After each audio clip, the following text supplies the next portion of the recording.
আজ থেকে প্রায় ২৫০০ বছর আগের ঘটনা এটা। এটা প্রাচীন গ্রিসে ঘটছিল ঘটনাটা। ঘটনাটা এরকম যে একটা মাঠের মধ্যে ২০-২৫ জন মিলে গল্পগুজব করতেছে। হঠাৎ করে গল্প করতে করতে একজন অজ্ঞান হয়ে পড়ে গেছে। যখন অজ্ঞান হয়ে পড়ে গেছে তারপরে তার সারাটা শরীর ভূমিকম্প হলে মাটি যেমন কাঁপতে থাকে এরকম করে সারাটা শরীর কাঁপতেছিল। বেশ কিছুক্ষণ কাঁপলো। আশেপাশের লোক চিন্তা করতেছে এ নিশ্চয়ই বোধহয় কোনো অপকর্ম করছে, কোনো মনে হয় অন্যায় করছে, এই কারণে ঐশ্বরিক কোনো শক্তি তাকে অজ্ঞান করে এরকম করে শরীরের মধ্যে দেখতে পাচ্ছে না, কিন্তু যে পানিশমেন্ট দিচ্ছে, শাস্তি দিচ্ছে। তো এইরকম ১-১.৫ মিনিট হওয়ার পরে কাঁপুনি যখন বন্ধ হলো, কিছুক্ষণ পরে এদিক ওদিক থেকে পানি নিয়ে এসে তার গায়ে ছিটাই দিছে। সেই লোকটা বলতেছে কি হয়েছে স্যার, কিছুই খেয়াল নাই। আশেপাশের লোক বলতেছে না, তোমার নিশ্চয়ই কোনো খারাপ কিছু করছো, তোমাকে আর আমাদের সাথে রাখা যাবে না, তোমার বিচার করতে হবে। বিচার করার জন্য তাকে ওইখানকার যে বিচারক কমিটি ছিল মানে জোর জবরদস্তি করে টেনে হেসড়ে তাকে সেখানে নিয়ে গেছে। নিয়ে যাওয়ার পরে যারা বিচারক আছেন তারা জিজ্ঞেস করছে যে তোমার সম্বন্ধে যে অভিযোগ আসছে এইটার ব্যাপারে তোমার বলার কি আছে। তো ওই লোক তো অজ্ঞান হয়ে গেছিল, সে জানেও না যে কি করছে। সে বলতেছে আমি তো কিছুই জানি না, কিছুই খেয়াল করতে পারছি না। আশেপাশের সবাই বলতেছে যে না, এরকম ঘটনা ঘটছে, সে অজ্ঞান হয়ে গেছিল, তার সারাটা শরীর ভূমিকম্প হলে মাটি যেমন কাঁপতে থাকে তার সারা শরীর কাঁপতেছিল। তখন বিচারকরা এদিক ওদিক তাকাইলো, সবাই একই সাক্ষী দিচ্ছে এবং বিচারকরা বুদ্ধিশুদ্ধি করে বলল যে তুমি নিশ্চয়ই এমন কিছু করছো, এই সমাজে তোমার আর রাখা যাবে না, তোমাকে ১ সপ্তাহের মতো সময় এখানে আমরা আলাদা করে, ওই যে করোনায় আক্রান্ত হইলে যেমন একদম আলাদা করে রাখতো না, শুধু আলাদা করে যে চেহারা দেখার বুদ্ধি নাই, খাবার দাবার দিত, এরকম করে ১ সপ্তাহ রাখবো। তারপরে তোমাকে এইখান থেকে দ্বীপ থেকে বের করে অন্য জায়গায় নির্বাসনে পাঠিয়ে দেওয়া হবে। তা প্রাচীন গ্রিস দেশে ২৫০০ বছর আগে যখন যে কেউ এরকম ঘটনার মধ্যে পড়তো তখন তাকে এরকম করে জোর জবরদস্তি করে ওই বিচারকদের সামনে নিয়ে আসতো। বিচারকরা যখন শুনতো যে ৮-১০ জন বলতেছে যে হ্যাঁ এই লোকের এইরকম ঘটনাই ঘটছে, তখন তাকে ১ সপ্তাহ এক জায়গায় আটকে রাখার পরে তারপরে নির্বাসনে অন্য জায়গায় পাঠিয়ে দিত। তো এরকম করে প্রায় ১৫-২০ বছর চলছে এই ঘটনা প্রাচীন গ্রিসে। হঠাৎ করে একটা অদ্ভুত ঘটনা ঘটছে। ঘটনাটা একদিন বিচার চলছে, একজন এরকম অজ্ঞান হয়ে গেছিল, তার শাস্তি, তার পানিশমেন্ট কি হবে এটা নিয়ে যখন বিচারকরা আলোচনা করছে, হঠাৎ করে একজন বিচারক অজ্ঞান হয়ে গেছে এবং সেই বিচারকের সারাটা শরীর ভূমিকম্প হইলে যেমন কাঁপে সেই রকম তার শরীরটা কাঁপতেছিল। মানুষজন চিন্তা করতেছে যার প্রধান বিচারক মানে বিচারকদের যে প্যানেল আছে তার মধ্যে প্রধান বিচারক যিনি উনি অজ্ঞান হয়ে গেছে এবং তার সারাটা শরীর কাঁপতেছে। এখন অন্যান্য বিচারকরা চিন্তা করতেছে এনার বিচার কে করবে, এনাকে কি পানিশমেন্ট দেওয়া যাবে কিনা। এবং অন্য বিচারকরা বলতেছে না, আমরা যতদিন থেকে আসি ইনি তো আমাদের চিফ জাস্টিস, এনার তো কোনো রকমের অন্যায় দেখি নাই, কোনো খারাপ কাজ দেখি নাই, সারা জীবন খালি মানুষের উপকার করছে, এই লোক হঠাৎ করে অজ্ঞান হইল কারণটা কি। তখন ওনারা একটা সিদ্ধান্ত নিল যে আচ্ছা এইটার আসলে কি অন্য কোনো কারণ আছে নাকি, সেটা জানার কোনো বুদ্ধি আছে কিনা। তখন হঠাৎ করে একটা লোক হাত তুলছে, হাত তুলে বলতেছে যে গোটাল শরীর নিয়ে গবেষণা করে এরকম একজনের খোঁজ ওনার কাছে আছে। বলছে ঠিক আছে তাহলে ওইখানে আমরা যাই, ওইখানে গিয়ে জানার চেষ্টা করি যে উনি এইটার অন্য কোনো কারণ আছে কিনা সেটা বলতে পারেন কিনা। একটা তদন্ত কমিটি ওই সবচাইতে জ্ঞানী লোক যিনি সারা শরীর নিয়ে গবেষণা করে ওনার কাছে চলে গেছেন, যে গোটাল ঘটনাটা সংক্ষেপে বলে দিয়েছেন। ওই জ্ঞানী লোক যার কাছে গেছে উনি আমরা যে মেডিকেল সায়েন্স পড়ি এইটার ফাউন্ডিং ফাদার, আসলে ফাউন্ডিং ফাদার বললে একটু ভুল হবে, ওনার নাম হিপোক্রেটাস। যারা ডক্টর তারা জানে যখন মেডিকেলে চান্স পায় তখন যার নামে ওত দেয় তার নাম হিপোক্রেটাস। এবং ইন্টারেস্টিং জিনিস, উনি ওনাদের ঘটনাটা শুনে বলছে যে ঠিক আছে আমাকে কয়েকটা দিন টাইম দেন, আমি এটা নিয়ে একটু গবেষণা করি, একটু ভাবনা চিন্তা করি, তারপর আপনাদের বলবো। বাস ওনারা চলে গেছে। ১.৫-২ সপ্তাহ পরে উনি ওনাদের কাছে লোক পাঠাইছে যে আমি কারণ খুঁজে পেয়েছি। সব লোক অধীর আগ্রহে অপেক্ষা করতেছে কারণটা কি। যখন হিপোক্রেটাসের 1-to-1 সামনাসামনি আসছে তখন উনি বলতেছেন যে আপনারা যে মনে করছেন যে কোনো ঐশ্বরিক শক্তি এ কোনো অপরাধ করছে, কোনো পাপ করছে, এই কারণে তাকে যে অজ্ঞান করে এরকম করে মারধর করতেছে, আপনারা দেখতে পাচ্ছেন না, ব্যাপারটা মোটাই এরকম না। তা ব্যাপারটা কি, বলছে ব্যাপারটা হচ্ছে মাথার মধ্যে বিভিন্ন ক্রিয়া বিক্রিয়া হয়। এই ক্রিয়া বিক্রিয়া 440 হইলে যেমন ওই যে ভোল্টেজ আছে না, এমন হয়ে যায়, দেখা যাচ্ছে মেশিন টেশিন সব অকেজো হয়ে গেছে, ওর মাথা ওই সময় অকেজো হয়ে গেছে এবং এই কারণে সেন্সলেস হয়ে গেছে এবং সারাটা শরীর কাঁপতেছিল। এই কথা শোনার পরে অনেকে একটু বিশ্বাস করছে, অনেকে একটু অবিশ্বাসও করছে যে বিচারককে বাঁচানোর জন্য এরা কোনো ভিতরে ভিতরে কায়দা কানুন করছে নাকি। ওনারা ওইখান থেকে হিপোক্রেটাসের কাছ থেকে যখন ফিরে আসছে, আসার পরে ওনাদের কাছে আলাদা করে একটা লোক ওইখানে বন্দী করা ছিল, কিন্তু ওনা নির্বাসনে পাঠায়নি। কেন? কারণ হচ্ছে যে বিচারক নিজেই হচ্ছে যে অজ্ঞান হয়ে গেছে, যে আসলে কারণটা কি সেটা না জানা পর্যন্ত বের করা যাচ্ছে না। তখন করছে কি, এরা একটু রাগান্বিত হয়ে করছে যে না, নিশ্চয়ই সামথিং ইজ রং, কোথাও যেন একটু মিস্টেক হচ্ছে। কয়েকজন যে মাথা আঘাত করে দ্বিখণ্ডিত করে ফেলছে। মাথার খুলি যদি খুলে ফেলে তখন দেখা যাবে যে একটা গ্লাসের মধ্যে যদি পানি রাখি, ওর মধ্যে মাখন রাখলে যেমন হয়, গোটাল মাথাটার মধ্যে আমাদের ব্রেনটা অনেকটা মাখনের মতো। তো ওরা দেখতেছে কই কিছুই তো দেখা যায় না, কোনো ক্রিয়া বিক্রিয়া নাই, নিশ্চয়ই তাহলে ওই জ্ঞানী লোক কোনো কায়দা কানুন করে আমাদের মানে হচ্ছে যে বোকাশোকা বানাই দিচ্ছে। এরা আবার ওইখানে দৌড়েছে, যাওয়ার পরে বলছে যে কই আমরা তো কোনো ক্রিয়া বিক্রিয়া দেখতে পাচ্ছি না।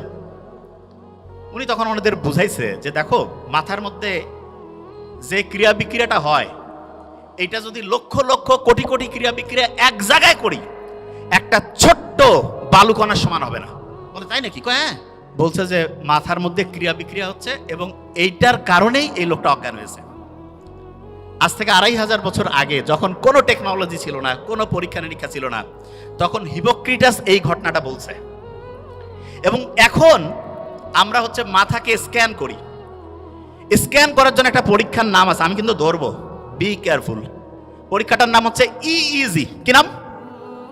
আচ্ছা, মনে রাখার একটা সহজ বুদ্ধি বলি। হার্টের পরীক্ষা করার জন্য ইসিজি করি না, মাঝখানে সিটা কেটে দিব, সি এর জায়গায় ই দিব, ইইজি। কি নাম? ইলেকট্রোএনসেফালোগ্রাম। মানেটা কি? ব্রেইনের মধ্যে প্রতি মুহূর্তে তরঙ্গ চলতেছে, ঢেউ। আমি তো বলি কি যে আমাদের ব্রেইনটা হচ্ছে একটা সমুদ্রের মতো। সমুদ্রের কথা শুনলে প্রথম মাথায় কি আসে? ঢেউ। অ্যাবসলিউটলি ঢেউ। প্রত্যেক মুহূর্তে ব্রেইনের মধ্যে ঢেউ চলতেছে। অনেক স্টুডেন্ট যে অল্প পড়ে ভালো করে, সেই বুদ্ধি আজকে আমরা ইনশাল্লাহ শেয়ার করব। এবং হাফেজ যে হয় মানুষ, অল্প ব্রেন, মাথায় কিছু থাকে না, কোরআন পড়তে গেলে সে শিখে ফেলছে। আল্লাহ কোরআনের মধ্যে এমন একটা অসাধারণ সামঞ্জস্যপূর্ণ শৈলী দিয়েছেন, ব্রেইনের মধ্যে ওই ওয়েভটা তৈরি হয়, ওই তরঙ্গটা তৈরি হয়, যেই তরঙ্গ তৈরি হইলে পরে পড়া লং টার্ম মেমোরি সেন্টারে রিজার্ভ হয়। প্রত্যেক দিন 5 ওয়াক্ত নামাজ পড়ি না, ব্রেইনের মধ্যে মোটা দাগে 5টা ওয়েভ আছে, মোটা দাগে 5টা ওয়েভ। এই 5টা ওয়েভের মধ্যে একটা ওয়েভ আছে সবচাইতে স্টুডেন্টের জন্য প্রয়োজনীয় ওয়েভ। এবং যে কোনো স্টুডেন্ট যে বুদ্ধিমান, সে চিন্তা করতেছে ওই ওয়েভটা যদি আমি তৈরি করতে পারি ব্রেইনে, আর তারপরে যদি আমি পড়ি, 1 ঘন্টায় 3-4 ঘন্টা পড়া হবে। এইটা তৈরি করার 2টা বুদ্ধি। একটা হচ্ছে ন্যাচারালি ব্রেইনের মধ্যে ওই ওয়েভটা তৈরি করা যায়, যেটা তৈরি করলে পরে অল্প একটু পড়লেই পড়া শর্ট টার্ম থেকে লং টার্ম মেমোরি সেন্টারে রিজার্ভ হওয়ার যে প্রক্রিয়াটা, এটা ফাস্ট হবে। আরেকটা আছে আর্টিফিশিয়ালি। আর্টিফিশিয়ালি মানে আমরা নিজেরা চাইলে পরে ব্রেইনের মধ্যে ওই ওয়েভটা তৈরি করতে পারবো। বেশিরভাগ জনের মাথায় আসতেছে যে আসলে ওই ওয়েভটার নাম কি, ঠিক না? 100% তাই তো আসার কথা। তো ওই ওয়েভটার নাম কি? যে সবচেয়ে দামি ওয়েভ যেটা আমাদের দরকার, ওই ওয়েভটা আসলে তৈরি হয় কিভাবে? আর ওই ওয়েভটা আমরা ন্যাচারালি তো তৈরি হইলে তো আলহামদুলিল্লাহ, আর্টিফিশিয়ালি যদি তৈরি করতে পারি, তাহলে সেটার সিস্টেমটা কি হবে? তাহলে স্টুডেন্ট ভালো হয়ে যাবে। একটা জিনিস, এবং আজকে আমরা যা যা আমি বলছি, আমার কিন্তু খেয়াল আছে এবং ঘড়িও আছে, আমি কিন্তু ধরবো র্যান্ডম। এবং ধরার ক্ষেত্রে আমি একটা ক্লু দেই। ব্রেইনের প্রথম পরীক্ষার জন্য আমরা বলছিলাম ইসিজি না ইইজি? অ্যাবসলিউটলি ইইজি, ঠিক না? ইইজি। ব্রেইনের মধ্যে ওয়েভ কয়টা? 5টা। সবচেয়ে ভালো আছে একটা ওয়েভ, যেই ওয়েভটা থাকলে পড়ে পড়া দ্রুত শর্ট টার্ম থেকে লং টার্ম মেমোরি সেন্টারে যাবে এবং পড়াটা সহজে আয়ত্তে আসবে। এই ওয়েভটা ইংরেজির প্রথম বর্ণের নাম কি? এ দিয়ে শুরু, আলফা ওয়েভ। কি নাম? Alpha wave. এবং আলফা ওয়েভ এইটা যখন ব্রেইনে তৈরি হয়, প্রতি মুহূর্তে 8টা থেকে 12টা, প্রতি সেকেন্ডে 8টা থেকে 12টা ঢেউ চলে। কয়টা? 8টা থেকে 12টা। এখন অনেকে বলতে পারে যে ভাইয়া ব্রেইনের মধ্যে যদি জলোচ্ছ্বাস হয়, যে খুব ঢেউ বাড়তেছে, তাইলে কি হবে? তাহলে যেটা হয় সেটার নাম হচ্ছে গামা ওয়েভ। কি নাম? Gamma wave. ওই সময় প্রতি সেকেন্ডে ব্রেইনে 40টারও বেশি, 60টা পর্যন্ত ঢেউ উঠতে পারে। বেশি ঢেউ উঠলে পরে ব্রেইনে যা রাখতেছি সব ভাষায় নিয়ে চলে যাবে, ব্রেইনে আর রিজার্ভ হবে না কিছু। এই জন্য ব্রেইনে রিজার্ভ করার জন্য আমাদের আলফা ওয়েভ রাখতে হবে, আলফা ওয়েভ। এখন প্রশ্ন হলো আলফা ওয়েভ ব্রেইনে ন্যাচারালি কখন তৈরি হয় সেটা আগে বলি। মোহাম্মদ সাল্লাল্লাহু আলাইহি ওয়াসাল্লাম যে বলছে যে রাতের এশার নামাজের পরে উনি কোনো মিটিং, কোনো মিছিল কিছু রাখতো না, কোনো কথা নাই, স্ট্রেট বেড, সোতা সোজি ঘুম, আর্লি উনি ঘুমাইতো। আমাদের ডক্টরদের মধ্যে অনেকের লাইফস্টাইল খুবই খারাপ, যত বড় অফিসার লাইফস্টাইল তত খারাপ। কয় যে লেট নাইট প্রোগ্রাম, শয়তানি প্রোগ্রামের অন্য আরেকটা নাম, believe me. Late night program, কিসের লেট নাইট? যা হবে আর্লি। এবং ঠিক এশার নামাজের পরে যদি আমরা ঘুমাই, তাহলে ইনশাআল্লাহ আমাদের ব্রেইনের মধ্যে একটা সুপার ক্লক আল্লাহ বসায় রাখছে, হাইপোথ্যালামাসের মধ্যে আছে, টিক টিক টিক টিক করে চলতেছে, ওর কোনো টাইম দেখা লাগে না, অটোমেটেড অ্যালার্ম সেট আপ করা আছে, অ্যালার্ম বাইরে থেকে ঘড়িতে দেওয়া লাগবে না। কেউ যদি এশার নামাজের পরে ইনশাআল্লাহ ঘুমায় যায়, ভোর 3টা, 3:30, 4টার মধ্যে ঘুম থেকে উঠবে। কিন্তু ইন্টারেস্টিং পয়েন্টটা ওই জায়গায় না। ইন্টারেস্টিং পয়েন্টটা হচ্ছে বেশিরভাগ স্টুডেন্ট বলে যে আমি রাতে ঘুমাইলাম 12টায়, সকালে উঠলাম 7টা, 7 ঘন্টা তো আমি ঘুমাইলাম। আর একজন ঘুমাচ্ছে রাত 9টায়, সে উঠলো ভোর 4টায়, সেও 7 ঘন্টা। তো অনেকের মাথায় আসে যে 7 ঘন্টা ঘুমাইলে হয়েছে, কখন ঘুমাই, টাইম তো 7 ঘন্টায় হয়েছে, ব্রেন বোধহয় ঠিকভাবেই কাজ করতেছে। নো, এটা ভয়ঙ্কর একটা মিস্টেক, ভয়ঙ্কর। ব্রেনটা রিচার্জ হওয়ার জন্য সবচাইতে দামি প্রসিজার যতগুলো পদ্ধতি আল্লাহ দিয়েছে তার মধ্যে নাম্বার 1 হচ্ছে ঘুম। এখন ঘুমের মধ্যে ব্রেনটা চার্জ হয়, কিন্তু চার্জিং এর সিস্টেমের মধ্যে একটু আল্লাহ টেকনিক লাগাই দিছে। ব্রেইনের মধ্যে যে হাইপোথ্যালামাসের মধ্যে যে মাস্টার ক্লকটা আছে, সে চার্জিং সিস্টেমটা ঘন্টায় ঘন্টায় চেঞ্জ করে। মানে এটা কি, একটু এক্সাম্পল দেই। ধরা যাক কেউ রাত ঠিক 9টায় ঘুমাইছে, ব্রেন চার্জ শুরু হয়েছে, ওই সময় সে চার্জিং পয়েন্টের মধ্যে যে চার্জারটা লাগায় রাখছে সেইটার প্রতি মুহূর্তে চার্জিং ক্যাপাসিটি 100 ওয়াট। কত ওয়াট? 100। এরকম করে 7 ঘন্টায় তাহলে কত ওয়াট চার্জ হবে? 700। প্রত্যেক স্টুডেন্টের মধ্যে আমার মনে হয় প্রত্যেক স্টুডেন্টের মধ্যে যে প্রশ্নটা আসছে, আমরা তাহলে ঘুমাবো ঠিক এশার নামাজের পরে, তাহলে আমাদের ব্রেইনের চার্জিংটা হবে 100 ওয়াটের। কত ওয়াট? 100। আচ্ছা, পড়ার ক্ষেত্রে মোস্ট ইম্পর্টেন্ট, ব্রেইনে কোন ওয়েভ দরকার? Alpha wave. ন্যাচারালি আলফা ওয়েভটা আমি পাবো আর্লি মর্নিং। আর্লি মর্নিং মানে হতে পারে ভোর 4টা-5টা থেকে সকাল 8টা-9টা। এই সময়ে ব্রেইনে আলফা ওয়েভ থাকে এবং আলফা ওয়েভের ঢেউ প্রত্যেক মুহূর্তে 8 থেকে কত? 8 থেকে 12। এই সময়ে 1 ঘন্টায় যে পড়া হবে, দিনের অন্য সময় যখন ব্রেইনে আলফা ওয়েভ নাই, ওই সময় ওই 1 ঘন্টার পড়া পড়তে 4-5 ঘন্টা লাগবে। তার মানে হচ্ছে একটা মুসলমান স্টুডেন্ট বা যে কোনো, সে যে ধর্মেরই হোক, কারণ ব্রেইন সবার জন্য সেম ওয়েতে কাজ করবে, আল্লাহ সবার জন্য কিছু জিনিস ইউনিভার্সাল করে দিয়েছেন। একটা ব্রেইনের মধ্যে আলফা ওয়েভ তৈরি করে যখন স্টুডেন্ট পড়তে থাকবে, তখন দেখা যাবে যে সেই স্টুডেন্ট 1 ঘন্টা পড়লে পড়ে 4-5 ঘন্টার পড়া তার ব্রেইনের শর্ট টার্ম থেকে long term memory centre reserve হওয়ার প্রক্রিয়া গতিশীল হবে। তার মানে যেই স্টুডেন্ট আর্লি মর্নিং পড়বে সে আলফা ওয়েভ পাচ্ছে এবং তার পড়ার গতি খুব দ্রুত হচ্ছে। এটা হচ্ছে ন্যাচারালি। এখন অনেকে বলতে পারে যে ভাই আমি ন্যাচারালি তো জানলামই, আমি কৃত্রিমভাবে ব্রেইনে আলফা ওয়েভ তৈরি করতে চাই, সেইটার কোনো বুদ্ধি আছে কিনা? এটা সবচেয়ে ইন্টারেস্টিং, যে আমি কৃত্রিমভাবে যদি তৈরি করতে পারি, যখন মন চাইলো তখন ব্রেইনে আলফা ওয়েভ নিয়ে আসলাম, তার মানে অল্প সময়ে পড়লাম, পড়া হিউজ ভাবে হচ্ছে ইম্প্যাক্ট করে ফেললো। এইটার জন্য আল্লাহ অসাধারণ একটা সিস্টেম দিয়েছেন আমাদের। এবং আমি আশা করব যে কোনো পর্যায়ের লোক, যে কোনো, এখন থেকে এই জিনিসটা ফলো করতে পারে। সেটা কি? বিজ্ঞানীরা অবাক হয়েছে, আমরা যখন নামাজের মধ্যে দাঁড়াই, নামাজ যখন কেউ পড়ে এবং মন দিয়ে নামাজ পড়া বলতে কি, আমি এখন একটা ঘটনায় আসছি, মন দিয়ে কেউ যখন নামাজ পড়ে, ওই সময় তার ব্রেইনের মধ্যে আলফা ওয়েভ তৈরি হয়ে যায়। কি হয়? Alpha wave. নামাজ পড়ে আসলাম, এবং ইসলামে কিন্তু ফরজ নামাজটা মসজিদে পড়ার পরে অন্য যে কোনো নামাজ বাড়িতে পড়তে উৎসাহিত করছে। আমার তো মাঝে মধ্যে মনে হয় যে বাড়িতে নামাজ পড়েই বইটা একটু হাতে নেওয়া উচিত। বইটা একটু হাতে নিলাম, নিয়ে একটু যদি পড়ি, ব্রেইনে আলফা ওয়েভ তৈরি হয়েছে। আচ্ছা, অনেকের মাথায় প্রশ্ন আসে যে ভাই নামাজ পড়লাম, ব্রেইনে আলফা ওয়েভ তৈরি হলো, কতক্ষণ থাকবে? এটা বোঝার একটা এক্সাম্পল দিই। ফ্যান একটা চলতেছে, যদি বন্ধ করি সাথে সাথে কি অফ হবে? কিছুক্ষণ ঘুরবে না? অ্যাবসলিউটলি এই ঘটনাটা ব্রেইনে ঘটে। যখন আলফা ওয়েভ, নামাজ পড়লাম, নামাজের পরে যদি 20টা মিনিট পড়ি, 20টা মিনিট, 20 মিনিটে দেখবো অন্য সময়ের 1.5-2 ঘন্টার পড়া হয়ে গেছে।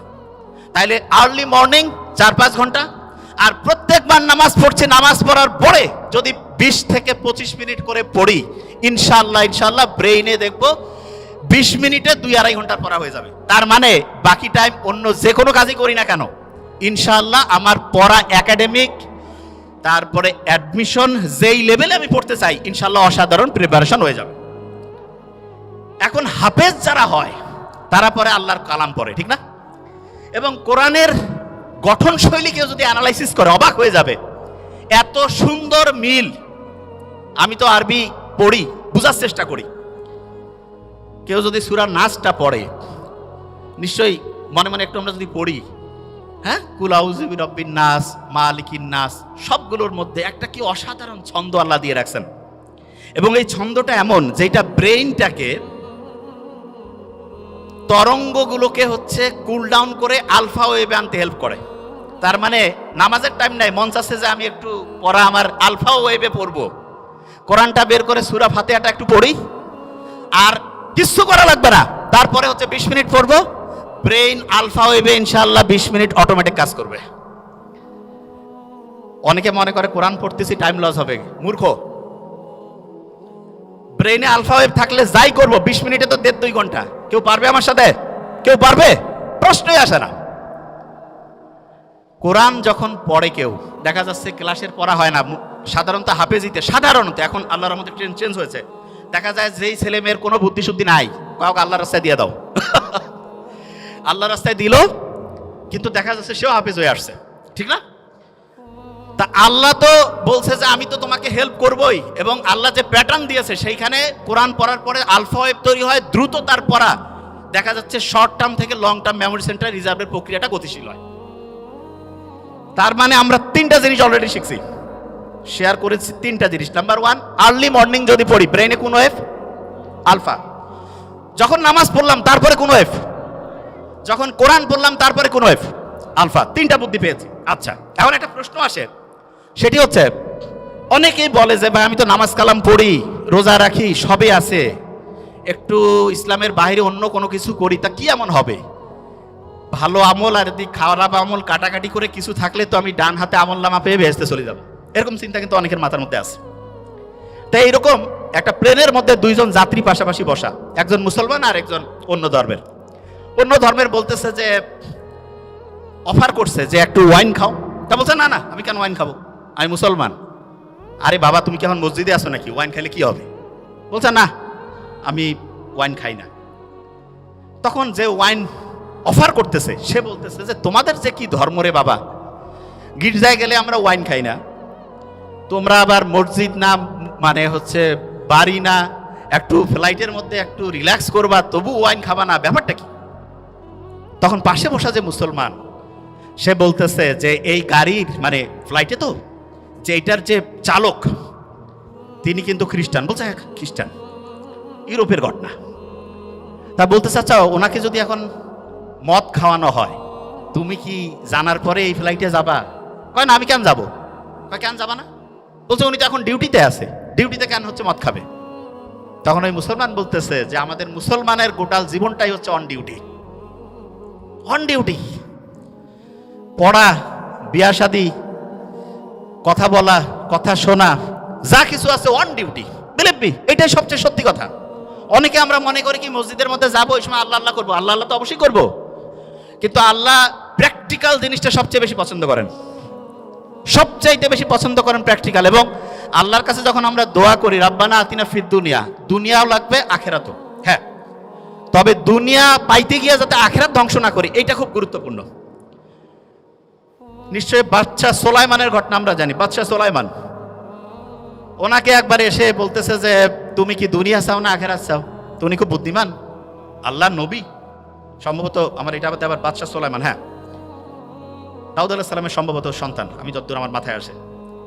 তা উনি বলতেছে বুদ্ধি করে চিন্তা করে যে না আমি আখেরাত চাই। তা বললো তুমি আখেরাত চাও, দুনিয়া তোমার খুশি হয়ে দিয়ে দিলাম। তার মানে কেউ যদি আখেরাতে চিন্তা করে, অনেকে চিন্তা করে আখেরাতে চিন্তা করলে দুনিয়া ধ্বংস হয়ে যাবে, কমপ্লিটলি মিস্টেক। এবং এটার কারণটা কি সেটা বলি।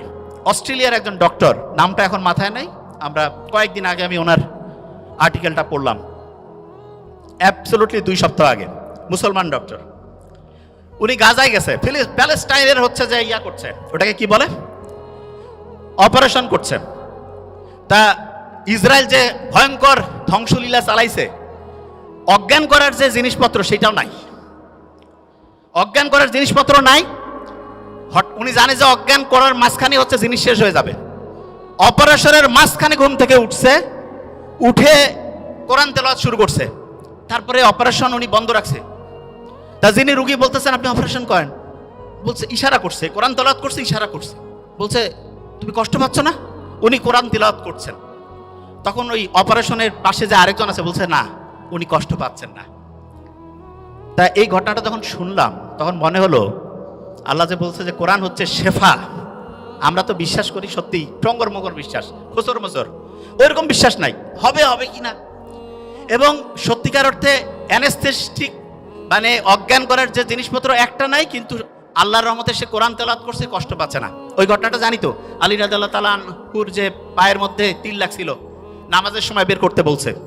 আল্লাহ দেখাই দিচ্ছে। এখন কেউ যদি প্যালেস্টাইনের ঘটনাগুলো একটু অ্যানালাইসিস করে দেখবে আল্লাহ যে আছে, এবং কেউ যদি আল্লাহকে ওইভাবে মন থেকে চায় অবশ্যই অবশ্যই পাবে। আচ্ছা, যে জায়গায় আমি শেষ করবো এখন, ইটালির একটা বিখ্যাত মানুষ আছে যার নাম বুসকালিয়া। উনি যেখানে যাইতো ওনার কথা শোনার জন্য হাজার হাজার মানুষ এসে উপস্থিত হইতো। তো ওনাকে একদিন জিজ্ঞেস করছে যে আপনি এত কিছু জানেন কি করে? উনি বলতেছে যে আমাদের ফ্যামিলিতে আব্বার একটা অদ্ভুত নিয়ম ছিল। সেই নিয়মটা হচ্ছে এরকম, প্রত্যেক দিন রাতের খাবারটা আমার বাবা আমাদের সব ভাই বোনকে একসাথে নিয়ে খাইতো, এবং প্রত্যেক সন্তানকে তিনি আলাদা করে জিজ্ঞেস করতেন what did you learn for the day, আজকের জন্য তুমি কি শিখছো? প্রত্যেককে বলতে হইতো। একজন যদি ঠিকভাবে বলতে না পারে যে আমি আজকে কিছু শিখি নাই, খাবার টেবিলে খাবার রেডি, এক এক করে সবাই উত্তর দিচ্ছে, একজন বলছে আমি ঠিক আজকে কি যে শিখছি বুঝতেছি না, বাবা বলতো খাবার একটু দেরি হবে, বই নিয়ে আসো, পড়ো, সবাই মিলে শিখি তারপরে খাবো। তা বুসকালিয়া বলতেছে যে আমরা যখন ছোট ছিলাম আব্বার এই অদ্ভুত আচরণে খুব বিরক্ত হইতাম, যে কি টর্চার শুরু করছে আমাদের। তা প্রত্যেক দিন বিকালবেলা প্রত্যেক ভাই বোন একজন আরেকজনকে বলছে তুই কি শিখছিস আজকে বল। একজন যদি কেউ না শিখে, কারণ ওর জন্য সবারই খাওয়া বন্ধ, পরে শিখতে হবে তারপরে খাবে, তখন প্রত্যেকেই একদম রেডি বসে সবাই বলা শুরু করে দিছে। এমন হয়েছে একসাথে কয়েকজন, তাড়াতাড়ি বলতে হবে, তাড়াতাড়ি খাইতে হবে, ছোট্টবেলায় যেটা হয়। তা আমি অভিভাবকদেরকে বলবো আপনি আপনার সন্তানের জন্য একটা কাজ করেন, জাস্ট ওয়ান। সেটা কি? প্রত্যেক দিন সে কি শিখছে সেটা আপনি শোনার চেষ্টা করেন, প্রত্যেক দিন কি শিখছে সেটা শোনার চেষ্টা করেন। এবং এক্ষেত্রে আমি সবসময় বলি শোনার তো এখন টাইম নাই, টেকনোলজির কিছু ভালো ব্যবহার আছে। ছেলে মেয়ে দূরে পড়ে, কোনো সমস্যা নেই, একটা চমৎকার ডায়েরি তাকে কিনে দেন। ডায়েরিতে বলেন যে প্রত্যেক দিন বাবা তুমি আমাকে হচ্ছে ডায়েরিতে এই যে এরকম করে লিখে দিবা, তোমার 30 দিনের জন্য মান্থলি ধরো বরাদ্দ 10,000 টাকা, প্রত্যেক দিনের ডায়েরি লেখার জন্য তুমি 300 টাকা পাবা। মাসে যদি তুমি 20 দিন ডায়েরি জমা দাও 6,000, 4,000 নাই, কিচ্ছু করা লাগবে না। ছোট্ট মানুষ তো, সে চিন্তা করবে আমার এই টাকাটার দরকার আছে, ঠিক না? তুমি ডায়েরি লিখে দিবা না, তোমাকে কিছু করতে হবে না, ওকে ফাইন, দেখা যাবে তুমি 4,000 টাকা কম পেয়ে কিভাবে চলো। এবং এটা রেগুলার করতে হবে। আমার ছোট ভাই ওইখানে আছে ডক্টর নোবেল, তারা যখন কলেজে পড়তো আমি ওদেরকে রসুন আর গরুর মাংসের ঝোল দিতাম, আমি মেডিকেলে পড়তাম। তা আমার বন্ধু, আমার রুমমেট যারা বলতো দোস্ত তুই এরকম কেন রে, একটু গোস্ত দিবি। আমি বলছি না, এখন গোস্ত খাইলে ভবিষ্যতে গোস্তের কি আকর্ষণ সেটা থাকবে না। এই জন্য অনেকে আছে না সন্তানকে সব কিছু দিয়ে দেয়, মোটেই না। আপনার যা কিছু আছে ওইটা যদি সন্তান বুঝেছে ওইটা ওর, আপনার সন্তান ধ্বংস হওয়ার সম্ভাবনা 99%। এই জন্য সন্তানকে কষ্ট করাইতে শিখবেন, এবং এটা ম্যান্ডেটরি। এবং তাকে বুঝাতে হবে যে বাবা তুমি যেই ফ্যাসিলিটি পাচ্ছ এটা হচ্ছে এক্সট্রা, তোমাকে নিজে সব কিছু করে সামনে তোমার হিসাব, তোমার আমল তোমার হবে। আমার এখানে যেটা আছে এটা যে তুমি পাচ্ছ এটা তোমার এক্সট্রা দিচ্ছি তোমাকে। এবং সত্যিকার অর্থে সন্তানকে আমরা যেভাবে মানুষ করব সেরকম হবে।